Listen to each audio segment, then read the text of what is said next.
Hi friends, good evening. आज मैं आपसे बात करने जा रहा हूं कि रोलिंग मिल में ऑटोमेटिक गेज कंट्रोल एजीसी कैसे काम करता है। तो जैसे हम जानते हैं फ्रेंड्स कि सीआरएम में या कोल्ड रोलिंग मिल या जो भी हॉट रोलिंग मिल है, उसमें जो एजीसी के कंट्रोल मोड है वो टोटल 4 मोड होते हैं। पहला है फीड बैकवर्ड कंट्रोल, दूसरा है फीड फॉरवर्ड, तीसरा है आपका मास फ्लो कंट्रोल और चौथा है स्पीड फीड फॉरवर्ड कंट्रोल। तो फ्रेंड्स, मैं आपसे अभी क्या है एक एक कंट्रोल मोड के बारे में बात करूंगा। पहले इसको डिफिनीशन बताएंगे, ये कैसे काम करता है, फिर आपको पिक्चर में दिखाएंगे किस तरह से कंट्रोल मोड रहता है, कैसे कौन से गेज लाइन में आएगा। तो पहला हमारा जो है फीड बैकवर्ड कंट्रोल मोड है। फ्रेंड्स, ये जो कंट्रोल मोड है बेसिकली ये क्लोज लूप कंट्रोल होता है। क्लोज लूप कंट्रोल में होता है क्या है बेसिकली कि आपका कोई भी फीडबैक सिस्टम है वो मेजर करेगा और उसके हिसाब से जो कंट्रोलर है कंट्रोलर उसको मॉनिटर करेगा कि हमारा सेट पॉइंट के हिसाब से इसका जो है एक्चुअल आ रहा है कि नहीं आ रहा है। अगर नहीं आ रहा है तो उसके हिसाब से वो करेक्शन सिग्नल प्लस या माइनस में फिर उस सिस्टम को देगा जिससे वो कंट्रोल कर सके। तो इसमें क्या है फ्रेंड्स, ये टोटल क्लोज लूप कंट्रोल है। और इसमें क्या है कि एग्जिट साइड का जो थिकनेस गेज है वहां से थिकनेस का डेविएशन सिग्नल लिया जाता है और एग्जिट का जो डिफ्लेक्टर रोल है वहां से आपका सीट की जो स्पीड है वो वहां से ली जाती है और उसके बाद गैप करेक्शन कैलकुलेट होकर के उतने टाइम में डेड टाइम में आपको लोड कम ज्यादा करके मिल कंट्रोल करती है। तो इसका जो फार्मूला है फ्रेंड्स गैप करेक्शन का किस तरह से है, वो है 1 + CM/CG into KP into delta D. तो यहाँ पे क्या है कि CM क्या है मटेरियल हार्डनेस है और CG जो है मील फ्रेम हार्डनेस है और KP जो है प्रोपोर्शनल गेन फैक्टर है और delta D average exit thickness deviation signal है। आगे हम बताएंगे मील में किस तरह से यहाँ पे दिखाया जाता है, कौन सा गेज है, कैसे है, अगर डायरेक्शन आपका जिस तरह से चल रहा है उसके बारे में हम बात करेंगे। फ्रेंड्स, ये हमारा क्या है कि ये हमारा जो है एक जेड मिल का एक ओवरव्यू है। हमने जस्ट ओवरव्यू दिखाया हुआ है कि इसमें किस तरह से डायरेक्शन अगर है तो कैसे ये मिल काम करेगी। फ्रेंड्स, यहाँ पे देखिए फीड बैकवर्ड में क्या होगा, अगर डायरेक्शन हमारा इस तरह से है, डायरेक्शन हमारा इस तरह से है, मतलब अगर हम मिल क्या चाहे लेफ्ट टू राइट समझें चाहे राइट टू लेफ्ट करें, मतलब क्या है नॉर्मली ये रिवर्सल मिल जेड मिल मोस्टली होती है और नॉर्मली मिल यूनिवर्सल भी होती है। यूनिवर्सल मतलब सिंगल डायरेक्शन होती है। तो ये रिवर्सल मिल है, हम एक ही डायरेक्शन को आपको लेके यहाँ बता रहे हैं, ठीक है। तो यहाँ पे अगर हमारा जो है ETR से अगर DTR तक हमारा सीट जा रहा है तो उस केस में हमारा क्या होगा, जो एग्जिट थिकनेस गेज होगा वो DTR साइड वाला आएगा। तो फीड बैकवर्ड कंट्रोल में क्या होगा, एग्जिट साइड वाला गेज पिक्चर में आता है मास्टर और ये डिफ्लेक्टर रोल की स्पीड लेता है।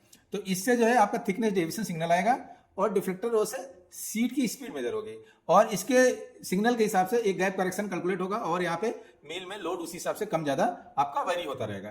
तो ये बेसिकली फीड बैकवर्ड कंट्रोल का है। आगे हम आपसे बात करेंगे कि फीड आपका फॉरवर्ड कंट्रोल किस तरह से काम करता है। तो यहाँ पे फ्रेंड्स हम फीड फॉरवर्ड कंट्रोल की बात करेंगे।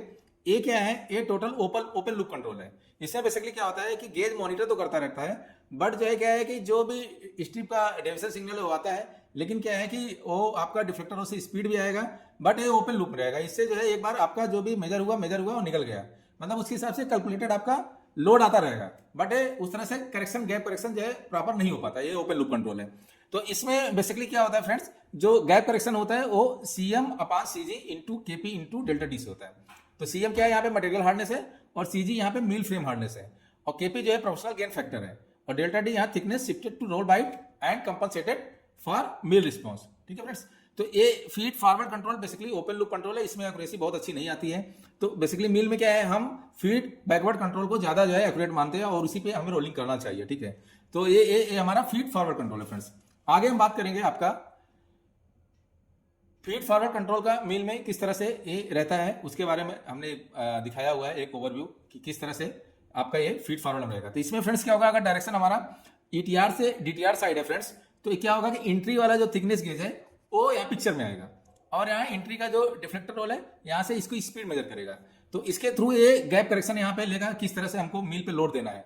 तो यहाँ पे देखिए डायरेक्शन हमारा ETR से DTR जा रहा है और इसके एंट्री में गेज है। तो ये ओपन लूप है, यहाँ पे मेजर तो कर लिया कितना जाना है, लोड यहाँ पे चला गया, लेकिन आउटपुट में क्या बन रहा है इसको मेजरिंग नहीं हो पा रहा है। तो इसलिए ये ओपन लूप कंट्रोल है फ्रेंड्स और ये जो है एक्यूरेट ज्यादा होता नहीं है। आगे हम आपसे बात करेंगे फ्रेंड्स आपका मास फ्लो कंट्रोल के बारे में। मास फ्लो कंट्रोल किस तरह से हमारा एजीसी में काम करता है। तो यहाँ पे देखिए फ्रेंड्स, मास फ्लो जैसा नाम से पता चल रहा है कि मास मतलब एक तरह से वॉल्यूम की बात करेंगे।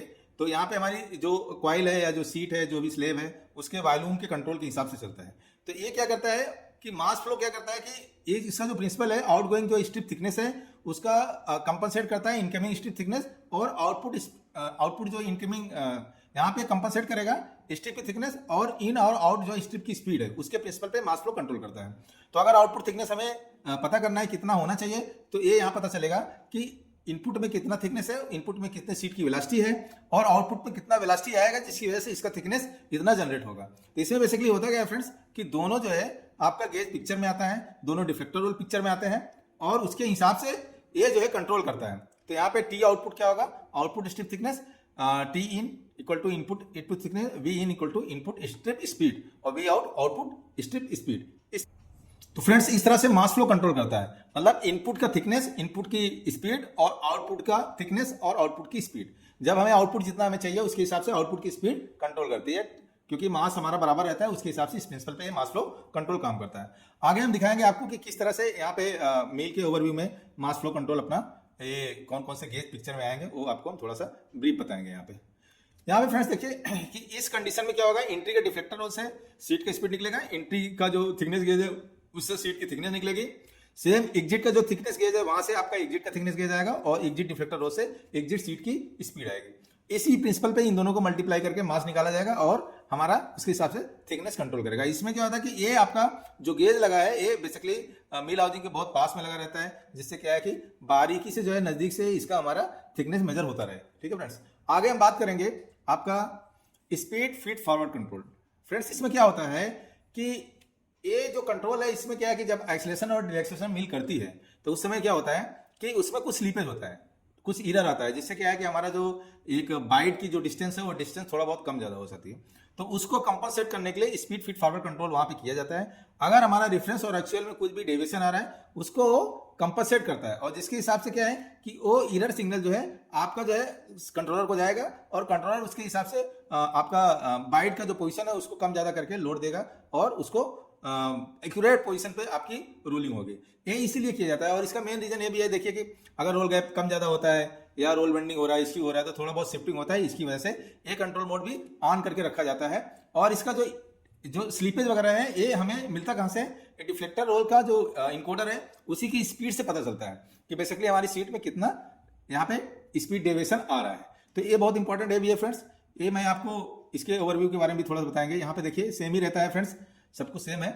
और यहाँ पे आप देखेंगे फ्रेंड्स तो जब भी speed feed forward control on रहेगा तो ये आपका जो डिफ्लेक्टर रोल की स्पीड है ये आपका बहुत इंपॉर्टेंट रखता है। इससे हमारा जो है स्पीड एक्चुअल सीट की मिलती रहेगी और रेफरेंस हमें पता चलता रहता है कितना जा रहा है और उसके हिसाब से डेविएशन हमारा यहाँ पे कैलकुलेट हो जाता है और ये मील में उसी हिसाब से आपका कंपनसेट करके लोड कम ज्यादा बाइट पे दिया जाता है और हमारी सीट का जो रोलिंग है वो प्रॉपर होती है। तो फ्रेंड्स मैंने आपको ये चारों मोड के बारे में बताया हुआ है और ये ब्रीफली बताया हुआ है। अगर इसमें कुछ भी अगर आपको डाउट लग रहा है, कुछ और पूछना चाहते हैं आप, तो आप कमेंट्स में लिखिएगा। मैं ट्राई करूंगा कि उसको जल्दी जल्दी वीडियो बना के आपके डाउट्स क्लियर करूं और आप लोगों को अच्छे से इसके बारे में जानकारी दे पाऊं।